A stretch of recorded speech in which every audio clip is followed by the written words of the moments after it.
Today we're going to look at impulse graphs. Remember, impulse was the change in momentum, so we're going to look to see what happens when we look at these in a graph form and what we can figure out. Before we get to that, let's just quickly review. Remember, we had two different formulas for impulse. We had force times time, or mass times velocity, and we got to remember what's constant and what's changing. So in the right-hand form, we have mass is constant, right? Our mass of the object typically isn't going to change, but our velocity will. That's why we have the delta v in the formula.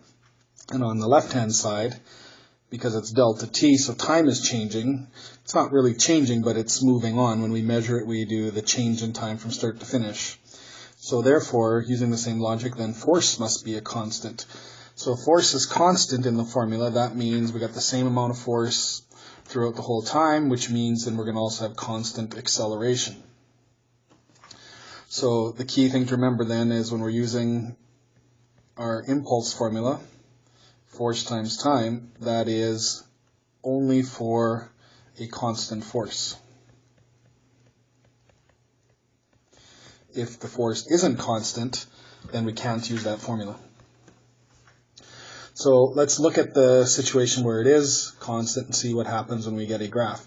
So if we were to look at a graph for an easy one and understand it, that'll help us solve questions when forces won't be constant.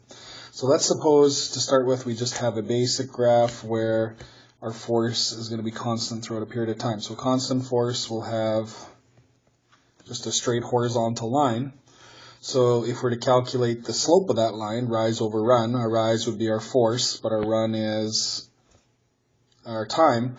But in this case, we know that our slope is 0, so really the slope doesn't mean anything.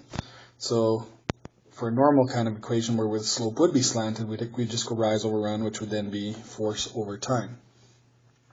So with this kind of graph being in constant force, the graph really doesn't help us much. But what we know from even in Physics 20 when we did this, so if we look at, let me just kind of resketch the graph. So if we have our force again being constant, and we have a certain time that we're examining, now what we can do is we can say, well, the slope doesn't mean anything, but the area under the curve does. So let's look at sort of what that area under the curve would look like. Okay, so we've got this entire rectangle.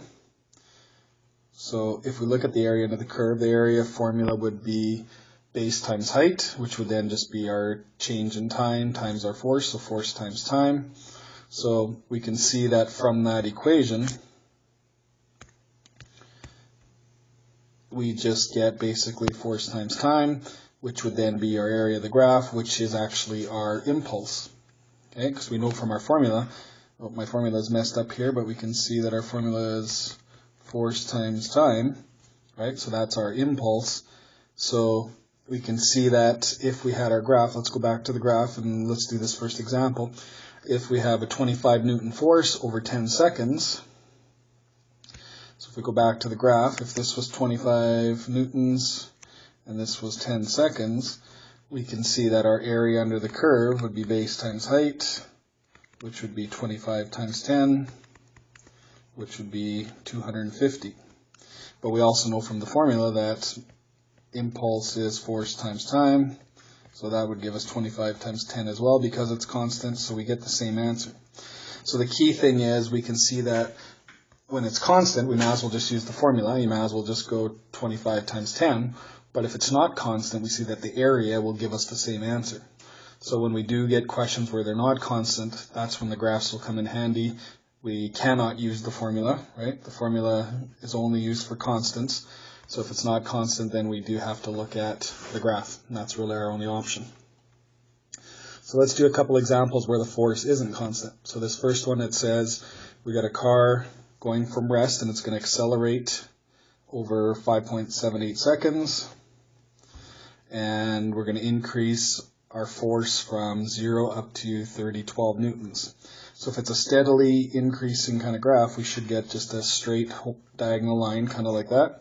So our force is going to go up to 3012, and our time is going up to 5.78 seconds.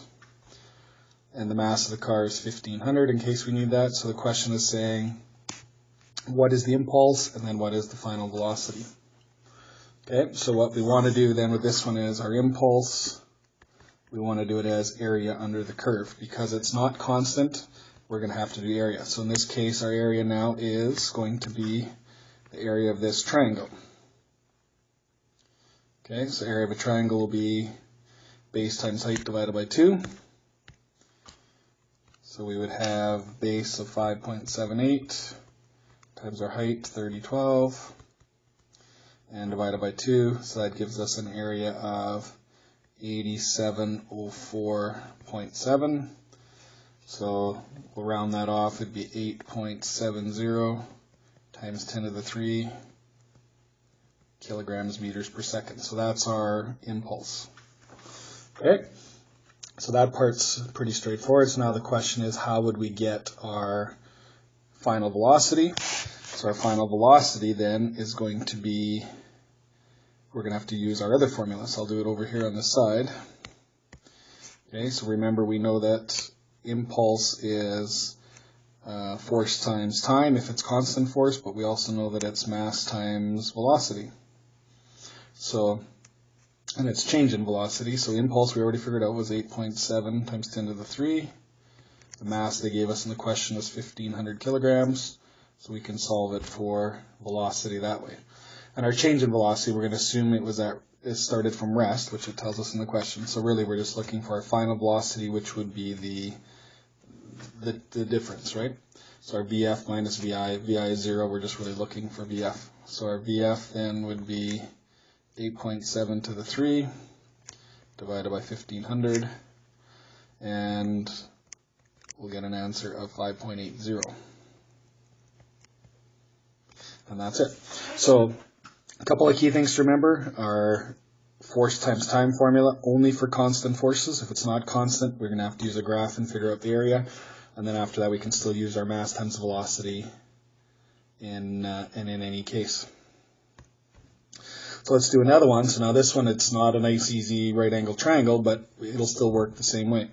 So this case, it says we've got a graph showing 500 kilograms meters per second of impulse. So it's telling us that the area is 500.